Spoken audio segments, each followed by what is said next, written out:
Hi friends, welcome to infinite world of GK. ഇന്ന് നമ്മൾ കാണാൻ പോകുന്നത് LSS എക്സാമിന് വേണ്ടിയുള്ള മോഡൽ ക്വസ്റ്റ്യൻ പേപ്പറാണ്. കഴിഞ്ഞ ദിവസം നമ്മൾ കണ്ടത് പേപ്പർ 1 ആയിരുന്നു. ഇന്ന് നമ്മൾ കാണുന്നത് പേപ്പർ 2 ആണ്. പേപ്പർ 2-ൽ പരിസര പഠനവും ഗണിതശാസ്ത്രവും EVSഉം മാത്സുമാണ് ഉള്ളത്. അപ്പോൾ നമുക്ക് ക്വസ്റ്റ്യൻസ് ഒക്കെ ഒന്ന് നോക്കാം. ആദ്യം നമുക്ക് EVS അല്ലെങ്കിൽ പരിസര പഠനം നോക്കാം. 1 മുതൽ 12 വരെയുള്ള ചോദ്യങ്ങളാണ് പരിസര പഠനത്തിൽ ഉൾപ്പെടുത്തിയിരിക്കുന്നത്. ഒന്നാമത്തെ ചോദ്യം, ഏറ്റവും കൂടുതൽ ദൂരം ദേശാടനം നടത്തുന്ന പക്ഷി ഏതാണ്? ഓപ്ഷൻസ് നോക്കാം. A. ബീവർ, B. Nagamohan, C. Arctic tern, D. പരുന്ത്. ഉത്തരം ഏതാണ്? Option C. Arctic tern. രണ്ടാമത്തെ ചോദ്യം, താഴെ തന്നിരിക്കുന്നവയിൽ കൂട്ടത്തിൽ പെടാത്തത് ഏതാണ്? ഓപ്ഷൻസ് നോക്കാം. A. മണ്ണെണ്ണ, B. വെളിച്ചെണ്ണ, C. Petrol, D. പഞ്ചസാര. അപ്പോൾ കൂട്ടത്തിൽ പെടാത്തത് ഏതാണ്? Option D. പഞ്ചസാര. പഞ്ചസാര ഒരു സോളിഡാണ് അല്ലേ, ബാക്കിയുള്ളതൊക്കെ ലിക്വിഡാണ്. അപ്പോൾ കൂട്ടത്തിൽ പെടാത്തത് ഓപ്ഷൻ D. പഞ്ചസാര. അടുത്ത ചോദ്യം, 2019-ൽ 100-ാം വാർഷികം ആഘോഷിച്ച സ്വാതന്ത്ര്യ സമര സംഭവം ഏതാണ്? Option A. Jallian Walabagh, B. ഉപ്പു സത്യാഗ്രഹം, C. ക്വിറ്റ് ഇന്ത്യ സമരം, D. നിസ്സഹകരണ സമരം. ഇതിലേതാണ് 2019-ൽ 100-ാം വാർഷികം ആഘോഷിച്ചത്? ഏതാണ്? Option A. ജാലിയൻ വാലാബാഗ്. അടുത്ത ചോദ്യം, വരിക വരിക സഹചരെ എന്ന സ്വാതന്ത്ര്യ സമര ഗാനം രചിച്ചത് ആരാണ്? Option A. Vallathol Narayana Menon, B. E. Moidu Maulavi, C. Amshi Narayanapillai, D. KP Kesavamenon. ആരാണ്? Option C. അംശി നാരായണപിള്ള. അടുത്ത ചോദ്യം, ചുവടെ കൊടുത്തിരിക്കുന്നവയിൽ ഭ്രമണം, പരിക്രമണം എന്നിവയുമായി ബന്ധപ്പെട്ട് ശരിയായത് തിരഞ്ഞെടുക്കുക. നമുക്ക് ഓപ്ഷൻസ് നോക്കാം. A. 24 മണിക്കൂർ 28 ദിവസം, B. 365 ദിവസം 28 ദിവസം, C. 24 മണിക്കൂർ 365 ദിവസം, D. 365 ദിവസം 24 മണിക്കൂർ. ഇതിൽ ഭൂമിയുടെ ഭ്രമണവും പരിക്രമണവുമായി ബന്ധപ്പെട്ട് ശരിയായത് ഏതാണ്? Option C. 24 മണിക്കൂർ 365 ദിവസം. ഇതാണ് ശരിയായ ഉത്തരം. അടുത്ത ചോദ്യം, ജലത്തിൻ്റെ ഖരരൂപം ഏതാണ്? ജലത്തിൻ്റെ ഖരരൂപം ഏതാണ്? ഐസ്. അടുത്തത്, തപാൽ പിൻകോഡിൽ എത്ര അക്കങ്ങളുണ്ട്? പിൻകോഡിൽ എത്ര അക്കങ്ങളാണുള്ളത്? 6. അടുത്തത്, പ്രഥമ ശുശ്രൂഷ ദിനം എന്നാണ്? സെപ്റ്റംബറിലെ 2-ാം ശനിയാഴ്ച. അടുത്ത ചോദ്യം, ചാക്യാർ കൂത്തിന് ഉപയോഗിക്കുന്ന വാദ്യോപകരണം ഏതാണ്? ഏതാണ്? മിഴാവ്. 10ാമത്തെ ചോദ്യം, മാതൃക പോലെ പൂരിപ്പിക്കാനാണ്. നമുക്ക് മാതൃക നോക്കാം. ചമ്പാരൻ ബീഹാർ, സബർമതി ഗുജറാത്ത്. നമ്മൾ പൂരിപ്പിക്കേണ്ടത് ചൗരി ചൗരയാണ്. ചൗരി ചൗര എവിടെയാണ്? ഉത്തർപ്രദേശ്. അപ്പോൾ ആൻസർ ഉത്തർപ്രദേശ്. അടുത്ത ചോദ്യം, വായുവിന് സ്ഥിതി ചെയ്യാൻ സ്ഥലം ആവശ്യമുണ്ട് എന്ന് തെളിയിക്കുന്ന പരീക്ഷണം നടത്തുന്നതിനായി മനു ശേഖരിച്ച സാമഗ്രികളാണ് താഴെ കൊടുത്തിരിക്കുന്നത്. താഴെ കൊടുത്തിരിക്കുന്നത് നമുക്കൊന്ന് വായിച്ചു നോക്കാം. ബലൂൺ, പിൻ, നൂൽ, സോപ്പ് പെട്ടി, മൺകട്ട, ജലം, സ്ട്രോ, തടിക്കട്ട, ഗ്ലാസ്, കല്ല്. ചോദ്യം ഇതാണ്, ഉചിതമായ സാമഗ്രികൾ ഏതൊക്കെയാണ്? അതായത് ഇവിടെ തന്നിരിക്കുന്നതിൽ വായുവിന് സ്ഥിതി ചെയ്യാൻ സ്ഥലം ആവശ്യമുണ്ടെന്ന് തെളിയിക്കുന്ന പരീക്ഷണം നടത്തുന്നതിനായി ആവശ്യമുള്ള സാമഗ്രികൾ ഏതൊക്കെയാണ്? ഉത്തരം ബലൂൺ, പിൻ, മൺകട്ട, കല്ല്, സ്ട്രോ.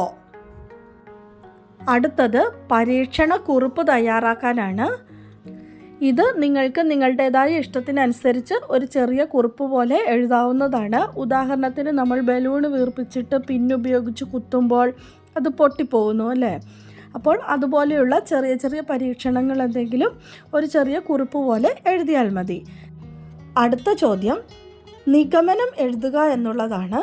നിഗമനം എന്താണ്? വായുവിന് സ്ഥിതി ചെയ്യാൻ സ്ഥലം ആവശ്യമാണ്. അതാണ് നമ്മളുടെ നിഗമനം. അടുത്ത ചോദ്യം നോക്കാം.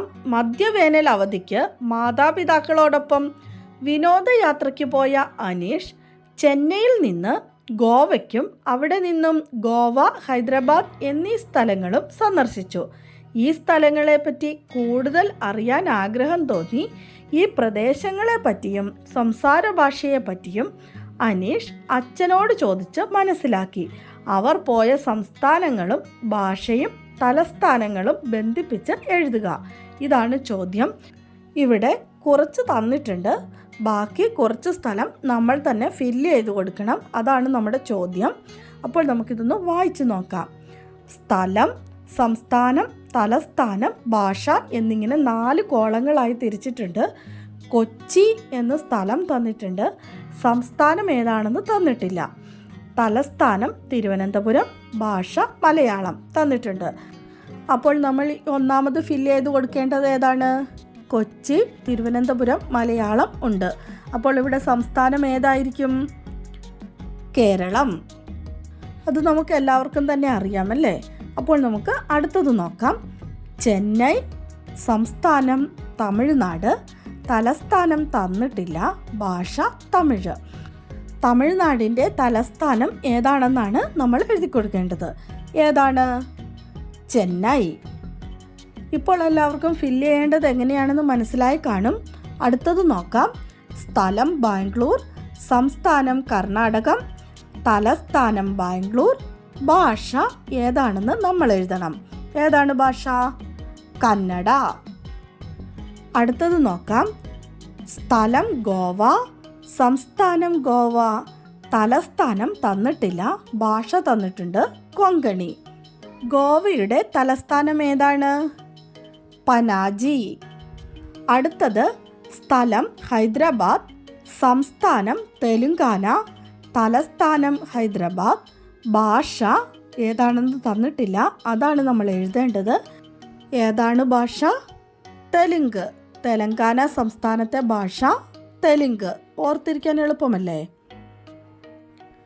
നമ്മുടെ പരിസര പഠന ചോദ്യങ്ങൾ കഴിഞ്ഞിരിക്കുകയാണ്. ഇനിയുള്ളത് ഗണിതശാസ്ത്രമാണ്.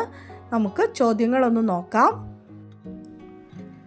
32 സെൻറ്റിമീറ്റർ ചുറ്റളവുള്ള ഒരു സമചതുരത്തെ നേർ പകുതിയാക്കിയാൽ കിട്ടുന്ന ചതുരങ്ങളിൽ ഒരു ചതുരത്തിൻ്റെ ചുറ്റളവ് എത്രയാണ്?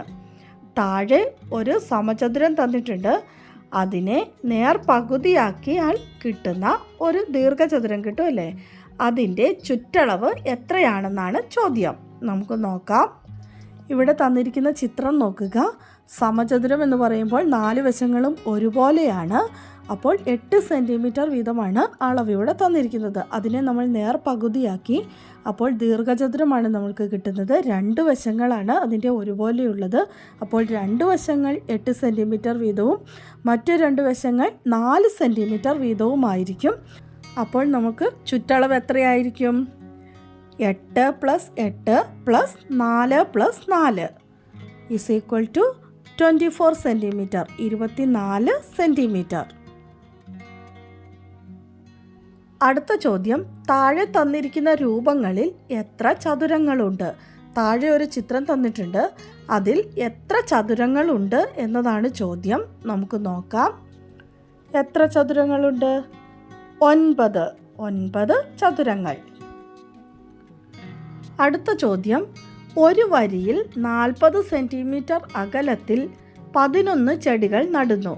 ഒന്നാമത്തെ ചെടിയും 11ാമത്തെ ചെടിയും തമ്മിലുള്ള അകലം എത്രയാണ്? ഇവിടെ ചോദിച്ചിരിക്കുന്നത് ഒന്നാമത്തെ ചെടിയും 11ാമത്തെ ചെടിയും തമ്മിലുള്ള അകലമാണ്. അപ്പോൾ 1നും 11നും ഇടയ്ക്ക് എത്ര ചെടികളുണ്ട്? 10 ചെടികൾ. ഒരു വരിയിൽ എത്ര സെൻറ്റിമീറ്റർ അകലത്തിലാണ് ചെടികൾ നടാൻ പറഞ്ഞിരിക്കുന്നത്? 40 സെൻറ്റിമീറ്റർ. അപ്പോൾ 40 × 10 400. ഉത്തരം 400 സെൻറ്റിമീറ്റർ. അടുത്ത ചോദ്യം, 1,00,000-ൽ എത്ര ആയിരങ്ങൾ ഉണ്ട്? 1,00,000-ൽ എത്ര ആയിരങ്ങൾ ഉണ്ട്? എത്രയാണ്? 100 ആയിരങ്ങൾ, 100,000s. അടുത്ത ചോദ്യം, റോമൻ സംഖ്യാ സമ്പ്രദായത്തിൽ 49 എന്ന് എഴുതുന്നത് എങ്ങനെയാണ്? റോമൻ സംഖ്യയിൽ 49 എന്ന് എഴുതുന്നത് എങ്ങനെയാണ്? നമുക്ക് നോക്കാം. XLIX. XL ആണ് 40, 9 IX, 49 XLIX. അടുത്ത ചോദ്യം നോക്കാം. 6 AM മുതൽ 10 PM വരെ പ്രവർത്തിക്കുന്ന ഒരു ഫാക്ടറിയിലെ ആകെ പ്രവർത്തന സമയം എത്ര മണിക്കൂറാണ്? 6 AM മുതൽ രാത്രി 10 PM വരെ. അപ്പോൾ നമുക്കൊന്ന് നോക്കാം. 6 മുതൽ ഉച്ചയ്ക്ക് 12 മണി വരെ ആകുമ്പോൾ എത്ര മണിക്കൂറാകും? 6 മണിക്കൂർ. വീണ്ടും 12 തൊട്ട് രാത്രി 10 വരെ ആകുമ്പോഴത്തേക്കും 10 മണിക്കൂർ. അപ്പോൾ 10ഉം 6ഉം 16 മണിക്കൂർ. ടോട്ടൽ സമയം എത്രയാണ്? 16 മണിക്കൂർ. അടുത്ത ചോദ്യം, ജനുവരി മാസം 29 തിങ്കളാണെങ്കിൽ ഈ മാസം എത്ര ഞായറാഴ്ചകൾ ഉണ്ട്? ജനുവരി മാസം 29 തിങ്കളാണ്. അപ്പോൾ എത്ര ഞായറാഴ്ചകൾ ഉണ്ടായിരിക്കും എന്നാണ് ചോദ്യം. നമുക്ക് നോക്കാം. 29 തിങ്കളാണ്. അപ്പോൾ ഞായർ 28. അത് നമുക്ക് വളരെ എളുപ്പം തന്നെ കണ്ടുപിടിക്കാം. പിന്നെ എങ്ങനെ നമ്മൾ അടുത്ത ഞായറാഴ്ച കണ്ടുപിടിക്കും? 7 ദിവസം കുറയ്ക്കണം. 28-ൽ നിന്ന് 7 കുറച്ചാൽ 21. 21 ഞായറായിരിക്കും. 21-ൽ നിന്ന് 7 കുറച്ചാൽ 14. 14 ഞായറായിരിക്കും. 14-ൽ നിന്ന് 7 കുറച്ചാൽ 7. 7ഉം ഞായറായിരിക്കും. 7-ൽ നിന്ന് 7 കുറച്ചാൽ പിന്നെ 0 അപ്പോൾ നമുക്ക് 31 ഞായർ. അപ്പോൾ നമുക്ക് 7 വരെ നോക്കിയാൽ മതി. ജനുവരി മാസത്തിലേത് മാത്രം മതി. അപ്പോൾ ആകെ 4 ഞായറാഴ്ച. അടുത്ത ചോദ്യം, 6710, 6820, 6930 ഈ പാറ്റേണിലെ അടുത്ത സംഖ്യ എത്രയാണ്? ഇതാണ് ചോദ്യം. ഈ പാറ്റേൺ ഒന്ന് ശ്രദ്ധിച്ചു നോക്കിയാൽ നമുക്ക് മനസ്സിലാകും. 110 വീതം കൂടിയാണ് വന്നിരിക്കുന്നത്. 6710-ൻ്റെ കൂടെ 110 കൂടി 6820, 6820-ൻ്റെ കൂടെ 110 കൂടി 6930.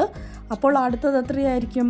6930 പ്ലസ് 110 7040. ഉത്തരം 7040. അടുത്ത ചോദ്യം, 16, 8, 4. അടുത്തത് 2 തന്നിട്ടില്ല. ഈ ശ്രേണിയിലെ അടുത്ത സംഖ്യകൾ കണ്ടുപിടിക്കാനാണ് പറഞ്ഞിരിക്കുന്നത്. 16, 8, 4. അടുത്തത് 2 നമ്മൾ കണ്ടുപിടിക്കണം. അപ്പോൾ ഇവിടെ എങ്ങനെയാണ് ആവർത്തിച്ച് വന്നിരിക്കുന്നതെന്നൊന്ന് ശ്രദ്ധിച്ചു നോക്കിക്കേ. 16-ൻ്റെ പകുതി 8, 8-ൻ്റെ പകുതി 4. അപ്പോൾ 4-ൻ്റെ പകുതി എത്രയാണ്? 2. 2-ൻ്റെ പകുതി 1, 1-ൻ്റെ പകുതി അര. അങ്ങനെയാണ് ഇവിടെ ആവർത്തിച്ച് വരുന്നത്. അപ്പോൾ ഉത്തരം 2, 1, അര അങ്ങനെ പോകും. അടുത്ത ചോദ്യം, 1 + 11 + 111 + 1111. ഉത്തരം എത്രയാണെന്നാണ് ചോദ്യം. ഇത് വളരെ എളുപ്പമാണ്. ഇതെല്ലാം കൂടെ കൂട്ടിയാൽ മാത്രം മതി. അപ്പോൾ ഉത്തരം എത്രയാണ്? 1234. അതാണ് ഉത്തരം. അടുത്ത ചോദ്യം, ഇവിടെ ഒരു കലണ്ടറിൻ്റെ ഭാഗം തന്നിട്ടുണ്ട്. ഇത് 2024 ജനുവരി മാസത്തെ കലണ്ടറിൻ്റെ ഒരു ഭാഗമാണ്. കലണ്ടർ പൂർത്തിയാക്കുക. ഇതാണ് നമ്മുടെ ചോദ്യം. നമുക്ക് ഈ കലണ്ടർ ഒന്ന് പൂർത്തിയാക്കി നോക്കാം. നമുക്കിവിടെ 3 കോളത്തിൽ തന്നിട്ടുണ്ട്. മുകളിൽ 2 കോളത്തിൽ തന്നിട്ടില്ല. ഞായർ, തിങ്കൾ, അതിൻ്റെ നേരെ ബാക്കി താഴെയായിട്ട് ചൊവ്വ, ബുധൻ, വ്യാഴം തന്നിട്ടുണ്ട്. പിന്നെ വെള്ളി, ശനി തന്നിട്ടില്ല. അപ്പോൾ 11-ൻ്റെ നേരെ മുകളിൽ വ്യാഴാഴ്ച നമുക്ക് 11-ൽ നിന്ന് 7 കുറച്ചാൽ 4. 11 മുകളിലുള്ള വ്യാഴാഴ്ച നമുക്ക് കിട്ടി 4. അപ്പോൾ അതിനിപ്പുറത്തേക്കുള്ളതും അപ്പുറത്തേക്കുള്ളതും നമുക്ക് ഫില്ല് ചെയ്ത് കൊടുക്കാൻ പറ്റും. അവിടെ ഞാൻ കൊടുത്തിട്ടുണ്ട് 1 2 3 4 5 6. ഇനി താഴെയുള്ളത് എങ്ങനെ കണ്ടുപിടിക്കും? 11ൻ്റെ നേരെ അപ്പുറത്ത് 12 ആയിരിക്കും, അടുത്തത് 13 ആയിരിക്കും. 9ൻ്റെ ഇപ്പുറത്ത് 8 7. ഇനി അതിന് താഴെയുള്ളത് 7ൻ്റെ താഴേക്ക് 7 കൂട്ടി വേണം എഴുതാൻ, 14. ഈ കാര്യമാണ് നമ്മൾ ശ്രദ്ധിക്കേണ്ടത്. താഴേക്കുള്ള അക്കങ്ങളാണ് കണ്ടുപിടിക്കേണ്ടതെങ്കിൽ 7 കൂട്ടിയാണ് എഴുതേണ്ടത്. മുകളിലേക്കുള്ളതാണെങ്കിൽ 7 കുറച്ചിട്ടാണ് എഴുതേണ്ടത്. അതൊന്ന് ശ്രദ്ധിച്ചാൽ മതി. പിന്നെ കോളവും എങ്ങനെയാണെന്നുള്ളത് ഒന്ന് ശ്രദ്ധിക്കണം. നേരെയുള്ളത് മുകളിലും താഴെയായിട്ട് വരുന്നത്, ആ കാര്യങ്ങളൊക്കെ ഒന്ന് ശ്രദ്ധിക്കുക. നിങ്ങൾ ഇതുപോലെ കോളങ്ങളൊക്കെ ഒന്ന് വരച്ച് ഇതുപോലെ 1-2 കണക്കുകൾ ചെയ്തു നോക്കുക. അപ്പോൾ നിങ്ങൾക്കിത് വളരെ എളുപ്പമായിട്ട് മനസ്സിലാകുന്നതായിരിക്കും. അടുത്ത ചോദ്യം, ഏപ്രിൽ 1 ഏത് ദിവസമായിരിക്കും എന്നാണ് ചോദ്യം. അത് ഇതുപോലെ തന്നെ മുൻപോട്ട് കൂട്ടി നോക്കണം. അപ്പോൾ നമുക്ക് മനസ്സിലാകും ഏപ്രിൽ 1 വ്യാഴാഴ്ചയായിരിക്കും. അടുത്ത ചോദ്യം, ജനുവരി മാസം എത്ര ശനിയാഴ്ചകൾ ഉണ്ടെന്നാണ്. അത് നമ്മുടെ കലണ്ടറിൽ നോക്കിയാൽ നമുക്ക് മനസ്സിലാകും, 4 ശനിയാഴ്ചകൾ. ഇനി ലാസ്റ്റ് ചോദ്യമാണ്, ജിതിൻ കടയിൽ പോയി നനഞ്ഞ് വീട്ടിലെത്തി. വൈകുന്നേരം അച്ഛൻ വന്നപ്പോൾ കടയിൽ നിന്നും വാങ്ങിയ സാധനങ്ങളുടെ ബില്ല് ചോദിച്ചു. ഷർട്ടിൻ്റെ പോക്കറ്റിൽ നിന്നും ബില്ല് എടുത്തു കൊടുത്തപ്പോൾ ചില അക്കങ്ങൾ മാഞ്ഞു പോയിരിക്കുന്നു. ബില്ലിലെ സംഖ്യ പൂർത്തീകരിക്കുക. അപ്പോൾ നമുക്ക് ഒന്നാമത്തെ നോക്കാം. അരിയുടെ നിരക്ക് 48 രൂപയാണ്. അളവ് എത്രയാണ്? 10 കിലോ അരി വാങ്ങി. അപ്പോൾ 1 കിലോയ്ക്ക് 48 രൂപയാണെങ്കിൽ 10 കിലോ അരി വാങ്ങിയപ്പോൾ 480 രൂപയായി. 48 × 10 480. അങ്ങനെയാണെങ്കിൽ നമുക്ക് അടുത്തത് നോക്കാം. പഞ്ചസാരയുടെ നിരക്ക് ഇവിടെ കൊടുത്തിട്ടില്ല, പക്ഷേ 2 കിലോ പഞ്ചസാര വാങ്ങിയിട്ടുണ്ട്, 90 രൂപയായി. അപ്പോൾ ഉത്തരം എത്രയായിരിക്കും? 90നെ നമ്മൾ 2 കൊണ്ട് ഹരിച്ചു നോക്കണം. അപ്പോൾ നമ്മുടെ ഉത്തരം കിട്ടും. അപ്പോൾ 90ൻ്റെ പകുതി 45, അല്ലെങ്കിൽ 90നെ 2 കൊണ്ട് ഹരിക്കുമ്പോൾ 45. പഞ്ചസാര 45 രൂപയാണ് നിരക്ക്. അടുത്തത് ഉഴുന്നിന് എത്ര രൂപയാണെന്നാണ് ഇവിടെ തന്നിരിക്കുന്നത്? 140. 1/2 കിലോ ഉഴുന്നാണ് വാങ്ങിയിരിക്കുന്നത്. 140 രൂപയാണ് 1 കിലോയ്ക്ക്. അപ്പോൾ 140ൻ്റെ പകുതി എത്രയാണ്? 70. അപ്പോൾ നമ്മൾക്കായിരിക്കുന്ന തുക എത്രയാണ്? 70 രൂപ. അവിടെ 70 എന്ന് ഫില്ല് ചെയ്ത് കൊടുക്കുക. നാലാമത്തേത് ചെറുപയറാണ്. ചെറുപയർ 1 കിലോയ്ക്ക് 120 രൂപയാണ് വില. എത്ര വാങ്ങിയെന്ന് പറഞ്ഞിട്ടില്ല, പക്ഷേ നമുക്ക് 90 എന്ന് അവിടെ തുക തന്നിട്ടുണ്ട്. അപ്പോൾ നമ്മൾ കണ്ടുപിടിക്കണം എത്ര അളവ് ചെറുപയറാണ് വാങ്ങിയതെന്ന് നമ്മൾ കണ്ടുപിടിക്കണം. നമുക്ക് നോക്കാം. 120ൻ്റെ പകുതി എത്രയാണ്? 60. അപ്പോൾ 1/2 കിലോ അല്ല വാങ്ങിയിരിക്കുന്നത്, 1/2 കിലോയിലും കുറച്ചും കൂടി കൂടുതലുണ്ട്. അപ്പോൾ 60ൻ്റെ പകുതി 30. 60 30 90. അപ്പോൾ 3/4 കിലോയാണ് വാങ്ങിയിരിക്കുന്നത്. അപ്പോൾ 3/4 എന്ന അളവ് നമ്മൾ അവിടെ എഴുതി കൊടുക്കുക. അടുത്തത് ശർക്കരയാണ്. ശർക്കരയുടെ നിരക്ക് തന്നിട്ടില്ല, അളവ് തന്നിട്ടുണ്ട് 2 കിലോ. തുക തന്നിട്ടുണ്ട് 180. 2 കിലോയ്ക്ക് 180. അപ്പോൾ 1 കിലോയ്ക്ക് എത്രയായിരിക്കും? 180ൻ്റെ പകുതി 90. 180/2 90. അടുത്തത് വെളിച്ചെണ്ണ. 1 ലിറ്ററിന് 180 തന്നിട്ടുണ്ട്. നമ്മൾ എത്ര വാങ്ങി? 2 ലിറ്റർ വാങ്ങിയിട്ടുണ്ട്. അപ്പോൾ എത്ര രൂപയാകും? 180 + 180 360 രൂപ. അപ്പോൾ നമ്മളിവിടെ ഇതെല്ലാം ഫില്ല് ചെയ്തിട്ട് നമുക്ക് ലാസ്റ്റ് ലഭിക്കുന്ന ഉത്തരം 1270 ആണോ എന്ന് ഒന്ന് കൂട്ടി നോക്കുക. അപ്പോൾ നമുക്ക് ശരിയാണോ എന്ന് മനസ്സിലാവുകയും ചെയ്യും. അങ്ങനെ നമ്മുടെ കണക്ക് ഇവിടെ കഴിഞ്ഞിട്ടുണ്ട്. അവസാനത്തെ 2-3 കണക്കുകൾ കുറച്ച് സ്പീഡിൽ പറഞ്ഞു പോയിട്ടുണ്ട്. പിന്നെ സൗണ്ടിൻ്റെ ചെറിയൊരു പ്രശ്നമുണ്ട്. കോൾഡ് ആയതുകൊണ്ട് തന്നെ എനിക്ക് സൗണ്ട് ഒത്തിരി അങ്ങോട്ട് എടുക്കാൻ സാധിക്കുന്നില്ല. അതുകൊണ്ടാണ് കഴിഞ്ഞ വീഡിയോയിൽ ആരോ കമൻറ്റ് ചെയ്തിട്ടുണ്ടായിരുന്നു സൗണ്ട് കുറച്ച് കുറവാണെന്ന്. അതുകൊണ്ടാണ് ഞാനിപ്പോൾ ഇത് പറഞ്ഞത്. നിങ്ങൾക്ക് ഇന്നത്തെ വീഡിയോ മനസ്സിലായി കാണുമെന്ന് വിചാരിക്കുന്നു. നിങ്ങൾക്ക് എന്തെങ്കിലും ഡൗട്ട് ഉണ്ടെങ്കിൽ കമൻ്റായിട്ട് ചോദിക്കാവുന്നതാണ്. ഞാൻ അതിനൊക്കെ മറുപടി തരാൻ ശ്രമിക്കുന്നതാണ്. അപ്പോൾ ഇന്നത്തെ വീഡിയോ നിങ്ങൾക്കെല്ലാവർക്കും ഇഷ്ടമായി കാണുമെന്ന് വിചാരിക്കുന്നു. ഇഷ്ടമായെങ്കിൽ ലൈക്ക് ചെയ്യാനും ഷെയർ ചെയ്യാനും മറക്കല്ലേ. Thanks for watching.